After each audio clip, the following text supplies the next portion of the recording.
So to introduce our guest this afternoon, Benjamin Zephaniah, we are privileged and delighted to have him here today. Mr. Zephaniah's achievements are far too extensive for me to adequately explain here, so I will just list just a few. Benjamin Zephaniah is a poet, a novelist, a playwright, musician, and a television and radio presenter. Listed in the Times 50 greatest post-war writers, his poetry is strongly influenced by the music and poetry of Jamaica, what he calls street politics. With his brand of dub poetry, Mr. Zephaniah has made his mission to take poetry everywhere. Hating the dead image that academia and the establishment have given poetry, he sought to popularise poetry by reaching people who did not read books. Those that were keen on books could now witness a book coming to life on the stage. This poetry was political, musical, radical, and relevant on TV. Along with leaving his indelible mark on the literary world, he has also been awarded honorary doctorates at the universities of North London, Central England, Staffordshire, London South Bank, Exeter, Westminster, and Birmingham. Even taking these many accolades into account, what makes us even more honoured to have him with us today is his shared love and dedication to martial arts and China, where he spends a lot of his year. He has actually only just returned from China and North Korea, and has kindly, as I mentioned earlier, agreed to take questions later on.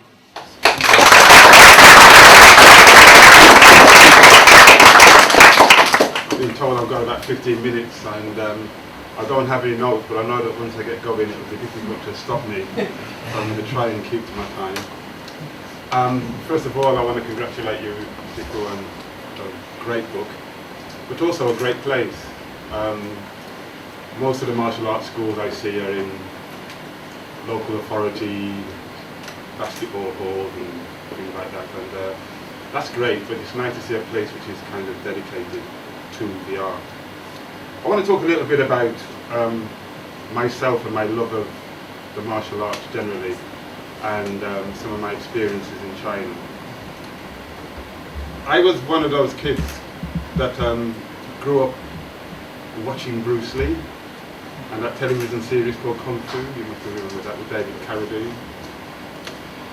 And I remember looking at the physicality of what these people were doing and thinking that was marvellous, but also understanding that there was something else to martial arts. I get a little bit frustrated with the martial arts films nowadays because they use a lot of trickery. This film came out not long ago called Crouching Tiger, Hidden Dragon. Yes.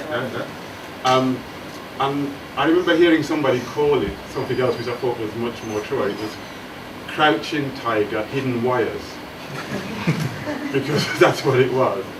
When I first used to go to Kung Fu films, we would watch the action, go outside the cinema, and then try out the moves that we just saw in the film. And they were very realistic moves.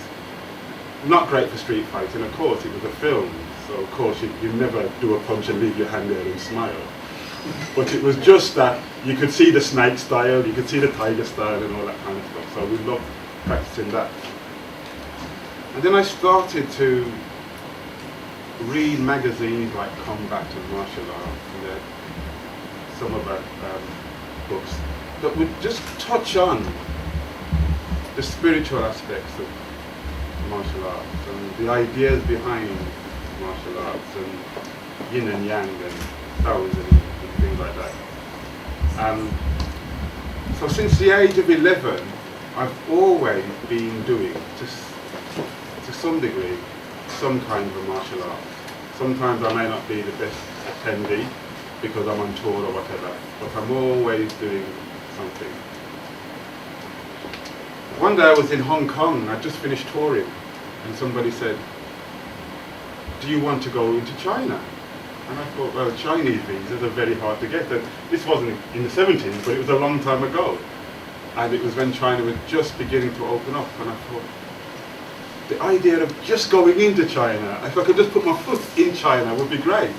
And what you had to do was, you just gave your passport at the border, they would take you in on a coach, and then they would show you southern China, Shenzhen and Guangzhou. And so that's what I did, gave my passport, went on a coach with all these tourists. And I'm a vegan, and as we were going into China, there's a speech that a lot of tourist guides will give you when you go into Guangzhou, certainly South China. We eat everything here with legs, except for tables and chairs, and everything with wings except for helicopters and aeroplanes, and they really do. The first stop was a restaurant that looked like a pet shop because it had cats in the window, and you would look at the cats and go, I like that one, and then in 10 minutes it would be on your plate. And this was my introduction to China, and I remember sitting there watching all these people eating cats. As a vegan, actually, I wasn't that shocked, because one of the programs I've been trying to make for television for like 15 years now, and they won't let me make it, is this idea of people being horrified by people who eat cats and other people who eat dogs. Well, in Britain they eat a lot of cows. There are some people in the world who are horrified by that. And so it wasn't such a big shock to me, because as you go to North China, they don't eat cats. They think that's a terrible thing to do, but they eat snakes. You know, it just depends on where you're born and those kind of circumstances, cultural circumstances. But I remember being in China and thinking, this is not enough. I want some more of this. And I remember seeing a martial arts display, a wushu display, which is, one has to understand what wushu really means. It's not authentic kung fu. A lot of wushu is just gymnastics with kung fu added onto it. So you see somebody do some somersaults, and at the end of it they go bang, bang, bang, bang, and that's it. It's show kung fu. But I remember thinking, I want some more of this. When I came back to England, and as I said, I was doing martial arts all the time anyway, but I really struggled. I wanted something better, and I was struggling to get a really good martial arts teacher. Then I thought, you know what, I'm just going to go to China. I am just going to go to China, and I'm going to go to the Shaolin Temple. A friend of mine in Walthamstow at the time had a Kung Fu school called Kung Fu Shaolin City. And he gave me a note written in Chinese to go to Shaolin Temple, to give it to somebody who would introduce me to the Shaolin Temple and some authentic Shaolin Kung Fu. So that's what I did. And when I arrived at the Shaolin Temple, let me explain something. I take it that some of you here went, but there's a town called Dunfeng. And the Shaolin Temple is about how many miles from Dunfeng? 5 miles. But I wrote a book called Kung Fu Trip. I'm going to talk about that in a while. But in that book, I say that for me, and I'm a well-traveled person, one of the most beautiful sights in the world is that road from Dunfeng to Shaolin. Because on a good day, there are all these Kung Fu schools with just hundreds of young people practicing martial arts, and it really is just like you see on the film. There's somebody in a watchtower shouting out the commands, and all these kids, usually young kids, are practicing martial arts. And you know, as the taxi was taking me there, about 4 or 5 times I asked them to stop so I could just see this view, because I just loved it so much. And then when I got to the temple, the first thing I saw was a gift shop. And I thought, okay, I understand that you know, this happens at Westminster Abbey and places like that, you know, you get gift shops. I went in to meet the monks, who were having a bit of time off. They were sat down in a room watching Jackie Chan, American Jackie Chan films. This are the Jackie Chan films, sorry for being so personal here, but I don't like them.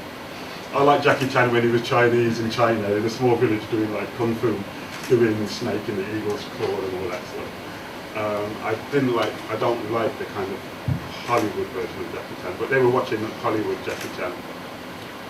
Smoking cigarettes. Some of them were looking at commercials and talking about the things that they wanted to buy. And I thought to myself, these are the monks that are going to be guiding me around and teaching me Kung Fu. Again, I just got over that because I was told that it may be a bit different from what you expect.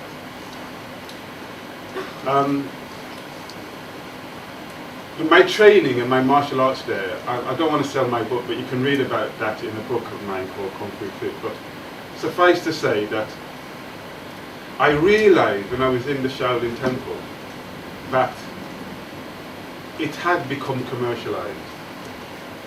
And when it really dawned on me was when the abbot, the head monk if you like, when he, at the end of the day, he jumped into a kind of modernized, modified, personalized, top-of-the-range BMW and started blasting out some 50 Cent music and just drove out to the temple. And he looked like a b-boy, basically a Chinese b-boy. But there is something special about the temple, even though it's gone through a lot of changes. But when you go there, you have to have a strong understanding of what martial arts is about. Not so long ago, I was doing a talk about multiculturalism in Britain. Well, when Dhammo, or Bodhidharma, went to Shaolin, a lot of people came to him for philosophy and ideas. And as a lot of you will know, he said, listen to yourself. At first he wanted to teach yoga. It ended up being moving yoga and developed into Kung Fu. And if you go onto my laptop, the desktop, is this fresco, and I think I see a picture of you standing in front of it. And if you look at that fresco, there's all these martial arts fighters, but look carefully and you'll see that they come from all corners of the world. Shaolin was a martial arts center of excellence. But Bodhidharma, Dhammo also spread Zen Buddhism all over that region. And one must understand that at that time, Buddhism was singing and chanting, and he came along and says, you don't have to do all that. You just have to listen to yourself. Zen Buddhism, or Chan Buddhism, simply means quiet Buddhism. And when a Christian came to Shaolin Temple a few years after Bodhidharma and asked the abbot, how could I be a good Buddhist? He said simply, by being a good Christian. And that's really important. One must understand that there is no way to peace. Peace is the way. What does that mean? See, all martial arts, all good martial arts, presume that you are being attacked. It's not about violence. Kung Fu in the Chinese doesn't mean fighting. You can study law with Kung Fu. You can make a cup of tea with Kung Fu. You can be a soldier with Kung Fu. Kung Fu is the dedication that you give to the task. Kung Fu is about applying the mind and focus. Martial arts part of it, martial means military. That's just a way of expressing physicality and to a certain extent spirituality, and I'm not talking about religion here as such. Bodhidharma, when people came to him and said, I want to follow you, he said, no, if you follow me, you will simply start another religion. You have to listen to yourself. And this is what martial arts is really about. Listening to the self and becoming a better person. I always say to young people when I go to schools, I know a great Kung Fu move. I can teach it to you in just a moment. And it's better than any Wing Tsun move, it's better than any dragon style move, any snake style move, better than any of those moves. The best kung fu move you'll ever know.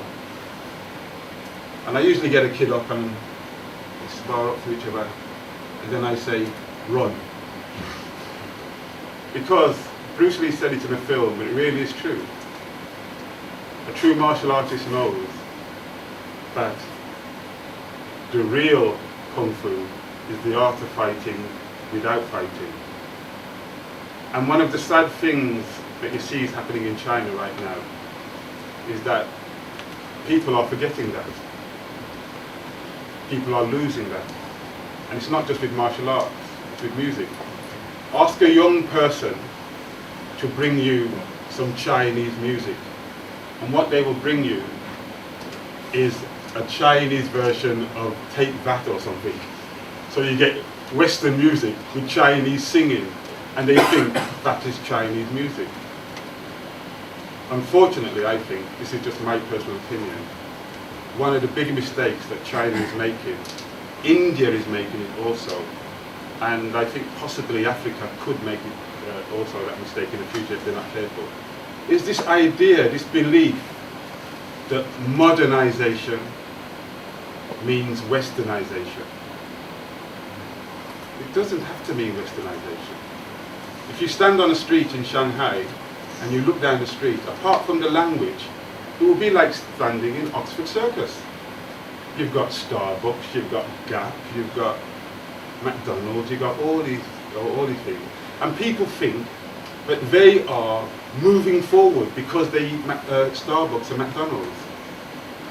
I practice Wing Tsun, Wing Tsun. I practice Chen Tai Chi. Chen Tai Chi was one of the original forms of Tai Chi. And I have been doing my form, Sun Tao, or my Tai Chi form, in the center of Shanghai or Beijing, and I've had Chinese people in tears saying, oh, that's part of our culture that we forgot, we don't do it anymore, especially that authentic stuff. That's not just wushu, that's not just dancing kung fu or dancing Tai Chi. They recognize it, but they feel somehow that they had to leave it behind. The same thing happened in India with yoga. Yoga was beginning to be seen as kind of old-fashioned, and it became popular in the West. A few yoga teachers were becoming millionaires through yoga, and now it's coming back to India because a lot of Indians have realized actually that it's a great way of keeping fit and healthy without muscular power. And sorry, I realize I'm going on, I've probably gone way behind my time. But I just said, there is no way to peace, peace is the way. It's something that you really have to understand. Our politicians don't understand that. I was talking to a brother earlier who's telling me that he's been in Northern Ireland, he's been in Iraq, he's been in Afghanistan. We've been going to those countries for years and we keep going back. You know? In one of my poems I have this idea, because I'm playing this crazy character who thinks he can bomb his way to peace. There is no way to peace, peace is the way. It's a very difficult concept for Western politicians to grasp. For a couple of years I lived in Slovenia, or in the former Yugoslavia. It was very peaceful at the time when Tito was in power. As soon as Tito left, all grudges came back, and the whole country fell apart because they remembered the old wars and there was unfinished business.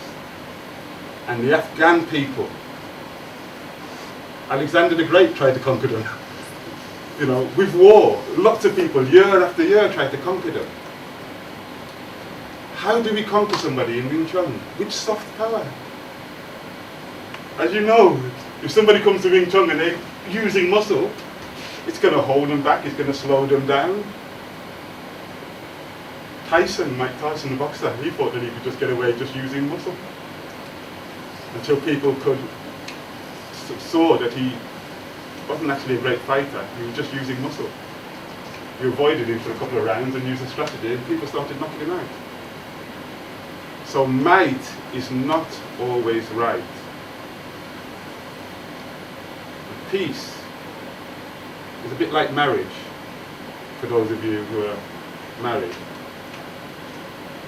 You were single and you acted single. You got married one day, and then you had to be married. You couldn't be married and then act like you were single. It was something that you had to work on. And as soon as we understand that peace can be a verb, a doing word, something that you are doing constantly, that you are working on all the time, I think we'll get to a point where peace won't just mean an absence of war. As martial artists, sometimes this happened to me the other day in China. I sat on a bus next to a woman. She said, "What do you do?" A Chinese woman. I said, "I'm a writer. You may not know me, but I'm really big in Birmingham. And I do Kung Fu." And she moved away from me and went, "Oh, you're violent. You're violent." And fortunately, it was a long bus ride. And I had to sit down and talk to a Chinese woman about the Chinese philosophy of martial arts. And she thanked me for it, but I thought it was quite sad that I had to do that. And she said she'd heard of those things, but now she just wants a degree in business management to make money. China's a fascinating country. I didn't understand economics until I went to China. This happened to me. I looked out of my window before I went to bed. I looked at the skyline and went to bed and woke up, and the next morning I looked out and the skyline had changed. That's how much China is changing now. Most countries like ours, I guess there's probably a professor of economics in the audience here, will know better than me that our country has 4 or 5% growth. That's a good year. China has 10, 11% growth almost every year. This year it's dropped a little bit.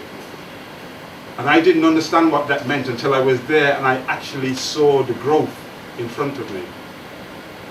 Martial arts now is not just about China. It's gone all over the world. And